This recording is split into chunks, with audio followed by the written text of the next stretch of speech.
Eu acho que, acima de tudo, eu sou um pernambucano, assim, tipo, um messiânico nordestino, é, que está condenado a ter visões para poder sobreviver. É,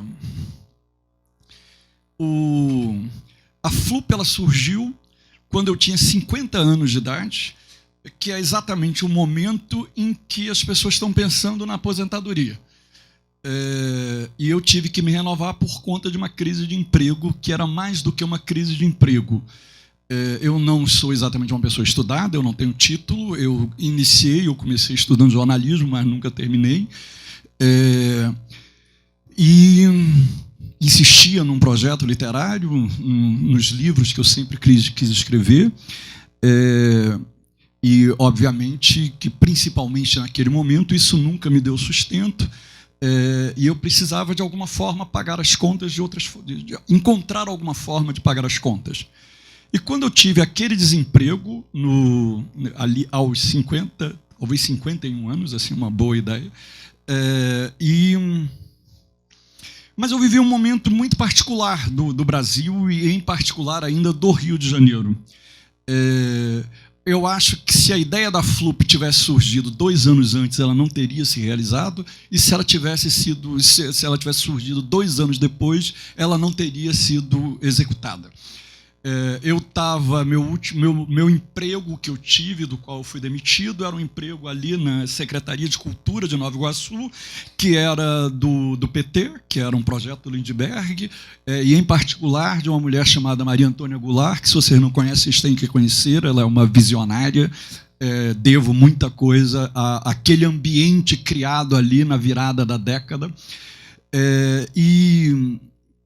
No auge das políticas inclusivas, etc. e tal, e ela tinha muitas ideias, e eu vi como muitas das ideias se tornavam projetos, e eu passei a operar numa coisa que o meu sócio, Écio, me ensinou como sendo um legado de uma classe média, que é ter rede. Um dos problemas da pobreza é que pobre conhece pobre. E a gente, tendo amigos pobres, a gente consegue ter mais açúcar, a gente consegue ter alguém que cuide de nossos filhos, a gente consegue criar redes de solidariedade que nos permite sobreviver, mas não nos leva ao centro do mundo.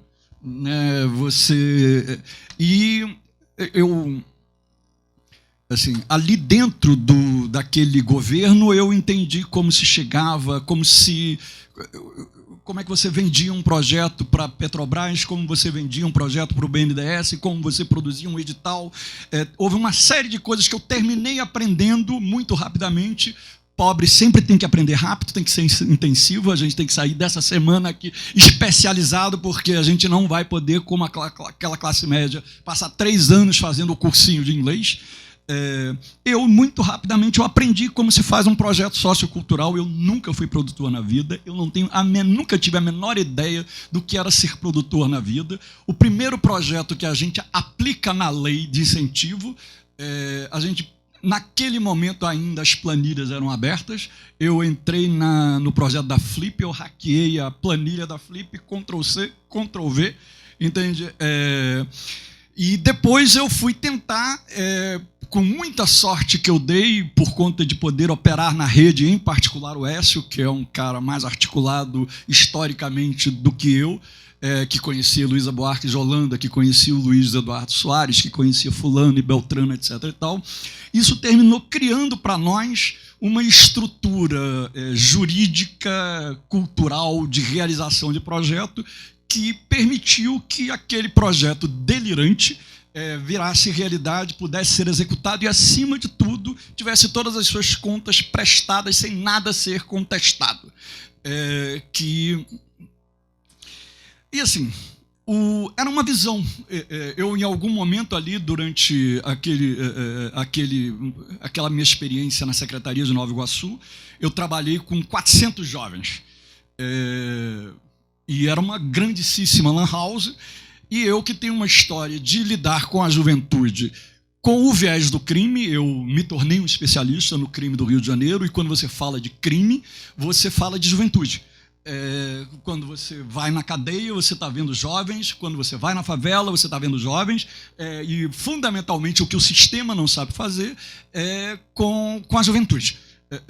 E no momento em que eu tenderia a fazer uma migração do estudo do Comando Vermelho e do terceiro comando, que vocês aqui conhecem como o primeiro comando da capital, etc. e tal, que eu migraria para as milícias, que eu estava indo para um outro tipo de estudo, para evoluir naquele campo ali, eu esbarro com uma juventude escolarizada, com uma juventude que está no pré-cotas, ou no momento das cotas, e com repertório que cresceu dentro da escola. Você pode ter milhões de críticas a tudo que é da escola, mas existe a escola. Eu sou de uma época em que o grande projeto brasileiro era Mobral, ou seja, as pessoas que ensinavam gente velha a assinar.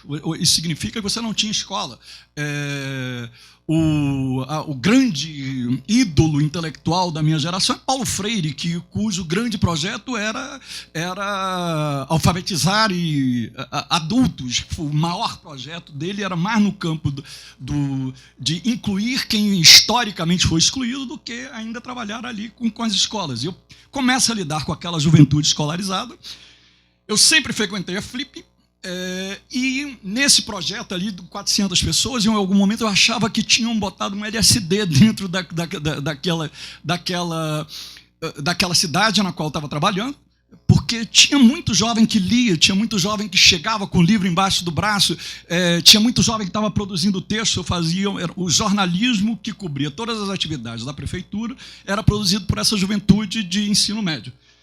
Então, eu disse, pô, tem alguma droga pesada que botam nessa água aqui, mas aí como é que essa turma está lendo, como é que essa turma está escrevendo? E aí eu comecei a replicar isso em outros lugares, ou seja, a gente estava lidando com outro momento do país, a gente estava lidando com alguma coisa. Uma das pessoas, nós nos conhecemos por intermédio da Yasmin Tainá, ela é produto exatamente desse projeto, que era o projeto do Jovem Repórter. Em algum dia que eu estava na Flip, eu vi um bando desses jovens lá, morrendo de frio ali na Flip, com dificuldade de comer, comendo um pão com mortadela ali. Eu disse, cara, vamos fazer um negócio, existe um espaço para aquilo. No momento em que todo mundo dizia que não existia nem leitor e menos ainda autor no universo da periferia. A minha primeira ideia era meio que replicar uma Flip. A cada dia que eu fui vivendo no universo da Flip, a cada dia que a gente vai tentando trabalhar com isso, eu sou um deputado baiano que eu falo muito, a gente tem uma combinação de 15 minutos. E assim, porque assim, como fazer um festival literário num ambiente em que você não tem classicamente um festival literário? Então, a gente tinha que reinventar por dentro a ideia de um festival literário.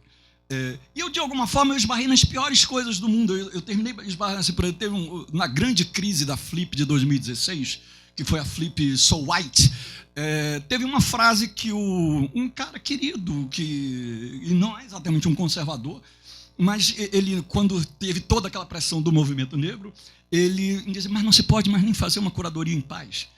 Entende? Não se pode mais fazer uma curadoria em paz. E ainda bem que a gente não pode mais fazer uma curadoria em paz. Mas eu, no fundo, assim, os primeiros autores que a gente pedia, aprendendo ali o tempo inteiro, eu dentro da Flip eu aprendi que você consegue um autor alemão por intermédio do Goethe, aí você consegue um autor francês por intermédio do consulado francês. Eu saí aprendendo a operar em rede e com uma cara de pau absolutamente extraordinária. Eu ia lá, mas minha senhora, não sei o quê, me arrume a trazer, não sei o quê, mas fundamentalmente eu chamava os mesmos autores, que eram os autores que a Flip queria.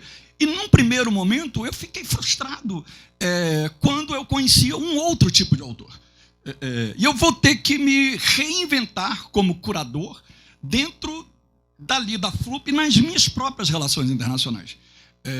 Por exemplo, tem um cara absolutamente extraordinário chamado Kai Miller, que é um poeta que ele é jamaicano, mas criado no Reino Unido, e que ele veio para a Flip por intermédio do British Council. o Kay Miller, ele é um negão de 1,90 m, ele não é exatamente aquele cara que eu li na Companhia das Letras, não é exatamente, se você pegar a história do mercado editorial brasileiro, e principalmente uma história do mercado editorial brasileiro pré-2017, que eu acho que a história do Lázaro Ramos ela vai mostrar duas outras coisas fundamentais, esse autor negro, mas acima de tudo com um leitor negro, que é a consequência, a continuação daquilo de uma juventude que se escolarizou, né, e que em algum momento foi para a universidade e que em algum momento passa a consumir festivais literários. Eu sou o festival literário para esta juventude que se escolarizou e que... mas eu próprio, assim, por exemplo, assim, tem uma pessoa que terminou sendo fundamental na minha história de vida, que foi a Roberta Estrela Dalva, e quando a gente chamou ela para ser curadora de um Poetry Slam dentro da FLUP, um Poetry Slam internacional, e a gente tinha a ideia de chamar 16 autores. E ela fez uma conta que eu, com toda a minha história de esquerda, com toda a minha história de movimento de direitos humanos, etc. e tal, eu sou um macho hétero branco. E termino naturalizando quando eu estou no ambiente de machos héteros brancos. E como é que se diz? E a Roberta disse, não, são 16, então 8 homens, 8 mulheres. Eu te juro como eu nunca tinha feito essa conta. E em algum momento ela disse 8 negros e 8 brancos. E 2 minutos de conversa com ela, essas 2 frases, eu tive que aprender rápido. Eu tive que aprender que o mundo estava mudando. E temos que me ajustar a isso agora, não mais com 50 anos, agora com 58 anos de idade. Então, assim... Mas permanentemente eu estou atrás de novas plataformas que deem uma nova dinâmica ao que seja uma ideia de festival literário, até porque, por exemplo, já no primeiro ano que surgiu a FLUP, já surgiu a Fliso, já surgiu não sei o quê, já você hackeia, da mesma forma como eu hackeei, já tinha alguém fazendo igualzinho a mim. E aí eu passei, já não era mais uma disputa territorial, entre aspas, de disputa. Não era mais assim, tipo, eu sou o único festival literário que acontece na periferia. Então, assim, alguém poderia replicar uma coisa assim. Eu vou estar sempre... Assim, a Dolores, nós nos conhecemos, eu vim aqui, você me chamou para vir para o Pé de Página, saí absolutamente encantado do Pé de Página e a chamei para ser... a curadora exatamente desse ano, 2014, lá da FLUP, da dimensão infantil e juvenil.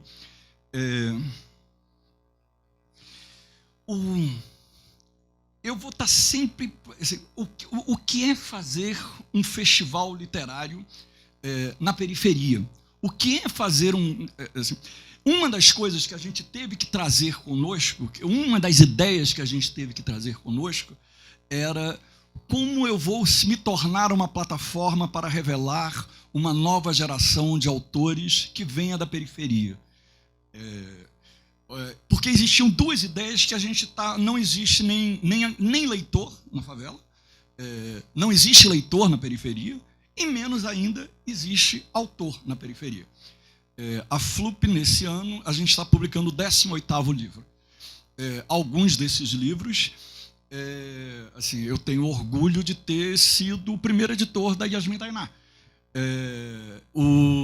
que hoje em dia é uma menina com uma história de muita relevância e já totalmente inserida, que eu acho que é um novo momento, e aí eu voltaria para uma ideia que eu lancei aqui, na minha maneira caótica de pensar, que é quem lê a Djamila Ribeiro.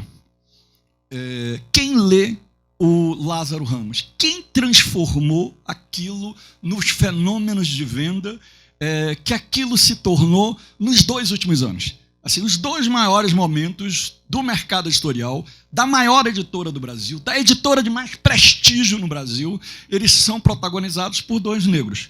Se você for a qualquer lançamento do Feminismo Plural, se você for a qualquer lançamento do seu livro, se você for... Eu sei quantos livros você vai vender do seu projeto, porque eu já entendi quem está... assim, por exemplo, eu estou organizando nesse momento uma antologia de dramaturgia negra. E foi muito engraçado, porque quando perguntaram para mim, assim, quando eu disse... Me pediram uma ideia. Eu disse antologia de dramaturgia negra. E isso eu sei porque, assim, tipo, eu vou no teatro no Rio de Janeiro, a Dona Ivone Lara tá cheio. Eu vou no teatro no Rio de Janeiro, o Cartola tá cheio. E não é cheio só de atores negros, a plateia é negra. Quando você vai lidar com periferia, você vai esbarrar no limite da democracia brasileira. Você tem que, objetivamente, inevitavelmente, você tem que lidar com a questão racial. Não tem como você ir para a favela. Alguns outros projetos, pelo menos lá no Rio de Janeiro, perceberam isso antes de mim. Se você for na CUFA, a CUFA é um projeto de negros, e quando você vê uma sala da CUFA, você vê que sei lá, todos os cargos de importância são ocupados por negros. Obviamente porque o MV Bill, obviamente porque o Celso Ataíde entenderam que não se você vai no AfroReg, que é um projeto do José Júnior, e você entra numa sala do AfroReg e você vê uma série daquelas pessoas em nível de gerenciamento, aí você vê o quanto tem de negros trabalhando naqueles projetos. E a gente começou a entender que, para ser esta plataforma, nós inevitavelmente teríamos que incorporar, ainda que a FLUP seja coordenada por 2 machos brancos héteros. Tudo que a normalidade criou, nós 2 temos. No entanto, na medida em que eu, que sou um morador de uma favela, eu moro na Babilônia, no Rio de Janeiro, ali em cima do Leme, se você andar 10 passos para cima da ladeira, você encontra uma população. Se você andar 10 passos para baixo da ladeira, você vai encontrar outra população. Em termos de tudo. De uma particularidade que o Rio de Janeiro tem, de ter uma periferia próxima ao centro. Mas, como é que se diz? Você vai ver, acima de tudo, a diferença de cor. Você começou a subir a ladeira, a população começou a ficar preta, você começou a descer a ladeira, a população começou a ficar branca. Não dá para você, e acho que esse, em algum momento, particularmente no Rio de Janeiro, foi um equívoco dos grandes projetos socioculturais.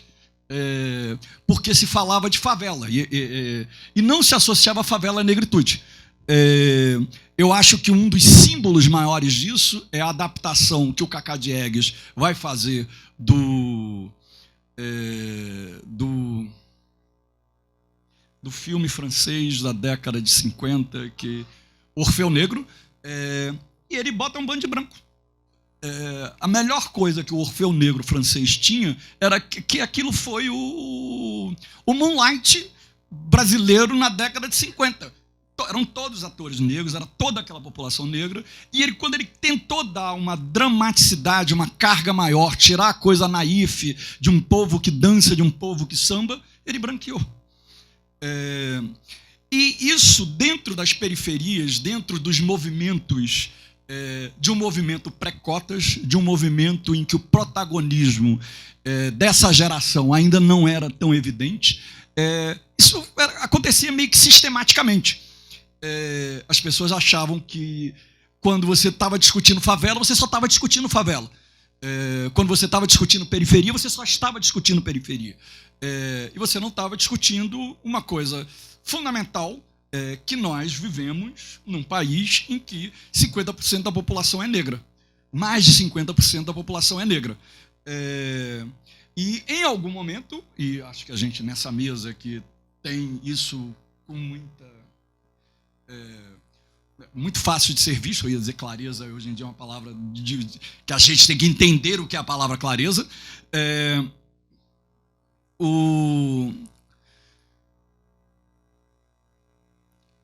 Surgiu assim, surgiram intelectuais negros, surgiu uma geração de intelectuais negros, surgiu uma geração de artistas negros, surgiu algo que está mexendo no cotidiano, na vida de... Assim, eu conheço pessoas que, em tese, seriam pessoas de esquerda, seriam, em tese, pessoas comprometidas com os movimentos sociais, etc. e tal, mas que elas começaram a ter muita dificuldade de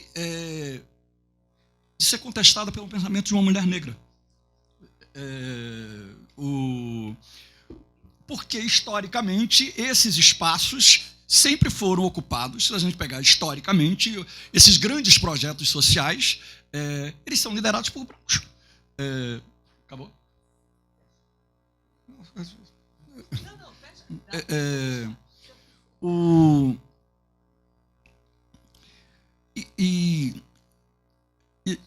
E houve uma mudança que aconteceu no país, não do ponto de vista da demografia brasileira, os 50 e tantos por cento são os 50, ou 54, ou 55%, mas temos uma geração de projetos inclusivos que geraram essa escolarização da periferia, e isso, nesse momento, chega ao mercado de todas as formas possíveis. Se eu tenho alguma ambição de dialogar com a ideia de periferia, eu tenho que trabalhar com todas as ideias de periferia.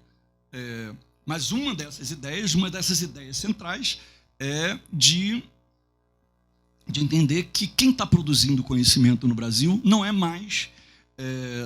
mudou. A grande novidade brasileira, ela mudou. E eu acho que você só consegue fazer um festival literário relevante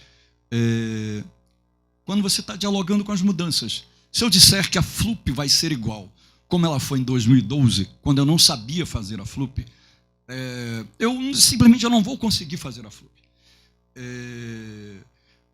Eu espero que a FLUP de 2018 seja muito diferente da FLUP de 2025.